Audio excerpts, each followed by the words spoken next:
जय हिंद प्यारे साथियों, मैं अमन कुमार एक बार फिर आप सबका स्वागत करता हूं अपने यूट्यूब चैनल ई पुस्तक पर। दोस्तों, जैसा कि हम सब जानते हैं कि उत्तर प्रदेश का इस वक्त मानसून सत्र चल रहा है। मानसून सत्र में दोस्तों कई विधेयक पारित हुए हैं। सबसे ज़्यादा खुशखबरी जो है उत्तर प्रदेश के एमएलए यानी कि विधायकों के लिए आई है। इस बार योगी सरकार द्वारा मंत्रियों के वेतन में 38% व पेंशन और विधायकों के वेतन में 41% की वृद्धि की गई है। दोस्तों, अब आपके मन में अक्सर ये सवाल आता होगा कि जिन विधायकों और सांसदों को हम लोग चुन करके सदन में भेजते हैं, आखिर उनको सरकार कितना वेतन और क्या सुविधाएं देती है।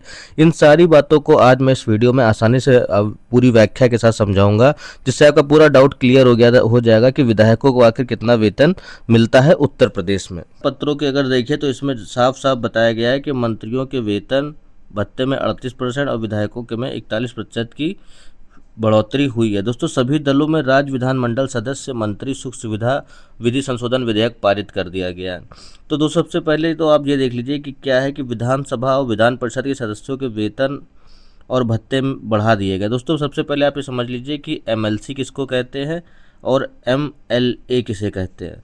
दोस्तों, जो विधानसभा के सदस्य होते हैं जिनको पब्लिक वोट दे करके चुनती है, वो एमएलए होते हैं, विधायक होते हैं।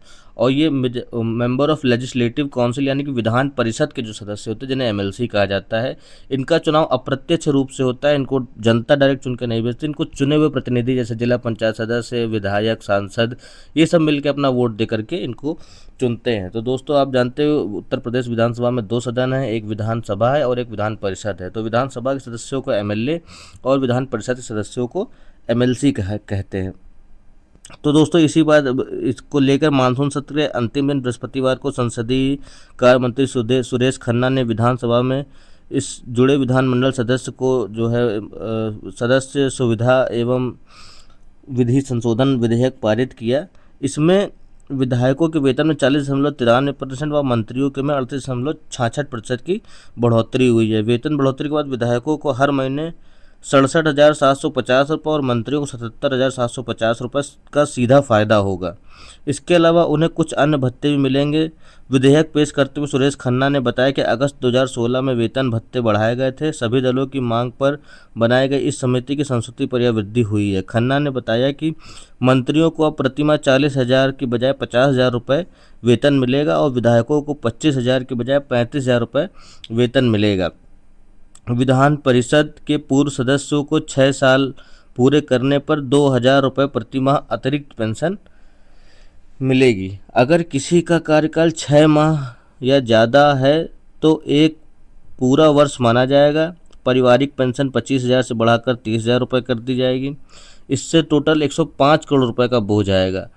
दोस्तों, विधायक के प्रतिमाह मिलने वाले वेतन ये हैं कि वेतन जो इनका वो 2,50,000 रुपये था, वो अब 35,000 रुपये हो गया। ठीक, निर्वाचन क्षेत्र पता यानी कि जहाँ से आप चुन के आए हैं, वो पहले 50,000 था, अब 75,000 हो गया। जन सेवा दैनिक भत्ता 1,500 था, वो अब 2,000 हो गया है। सचिव भत्ता यानी कि जो आपके पर्सनल असिस्टेंट होते हैं, वो 20,000 रुपये था भत्ता उसका, वो 30,000 हो गया है। चिकित्सीय भत्ता 30,000 था, वो 45,000 हो गया है। दैनिक भत्ता यानी कि जो सत्र भत्ता यानी कि आप जिस दिन अटेंडेंस आपकी जो होती है विधानसभा या विधान परिषद में, प्रत्येक अटेंडेंस का 2,500 मिलता था, वो अभी भी 2,500 ही मिलेगा। टेलीफोन भत्ता 6,000 था, वो अब 9,000 हो गया है। रेल कूपन 35,416 था, वो 41,666 होगा।